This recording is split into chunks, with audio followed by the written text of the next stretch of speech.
South Sudan, the world's youngest nation, stands at a crossroad. For years, the country has been torn apart by civil war, political power struggle, and ethnic division. The constant tension between communities, especially between the Nuer and Dinka, has caused outbreak, displacement, and fear. But the story of South Sudan is not just one of conflict. It is also a story of resilience, hope, and possibility of unity. To understand what South Sudan truly needs, we must explore the root of its division, the consequences it has caused, and the urgent steps required to build lasting peace. Please help the channel by supporting, help it by subscribing, and turn on the notification bell. The cause of division in South Sudan. Division in South Sudan has many phases. It is political, ethnic, and sometimes economic.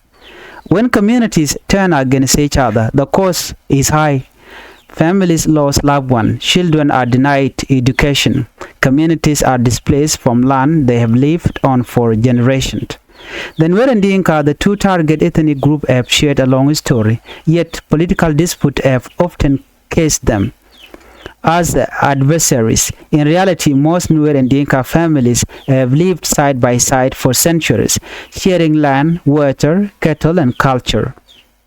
The division we stand today is not natural. It is the product of fear, misunderstanding, and the manipulation of power by some leaders. When division dominates, South Sudan as a nation suffer.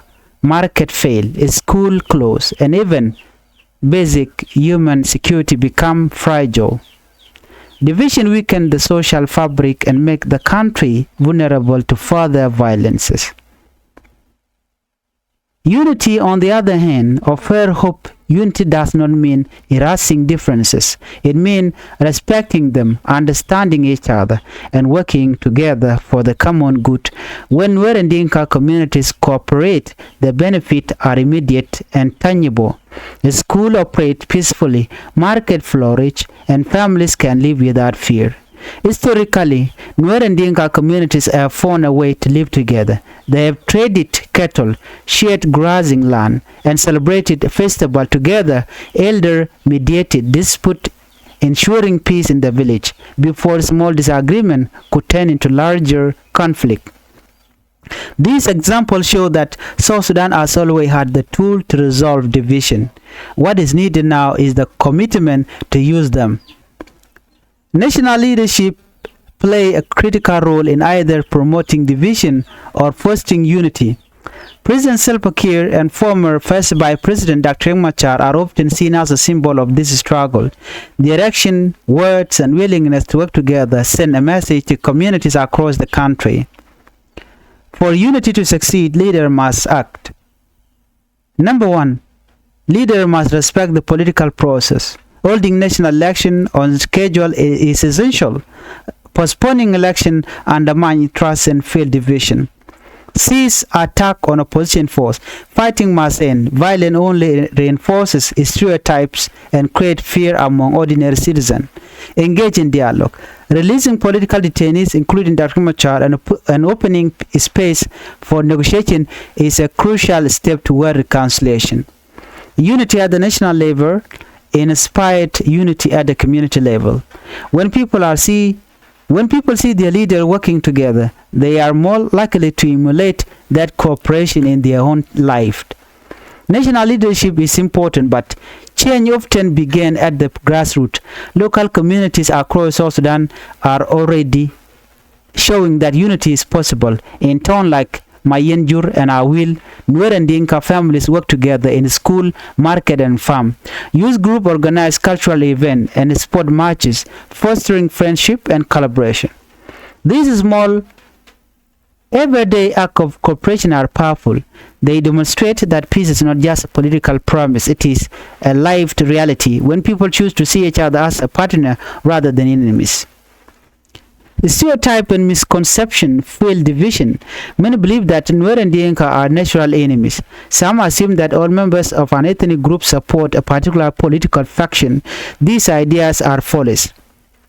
The majority of Nuer and Dinka communities live peacefully and want the same thing: safety, opportunity, and a chance to thrive. Breaking this stereotype requires education, dialogue, and visible example of cooperation. Videos, stories, and testimonial of Nuer Dinka collaboration can help communities see what is possible. South Sudan does not need more conflict, more mistrust, or more division. What it needs now is unity over division. Community must focus on what connects them, not what separates them. Trust and reconciliation. Both leader and citizen must take a step to rebuild broken relationship.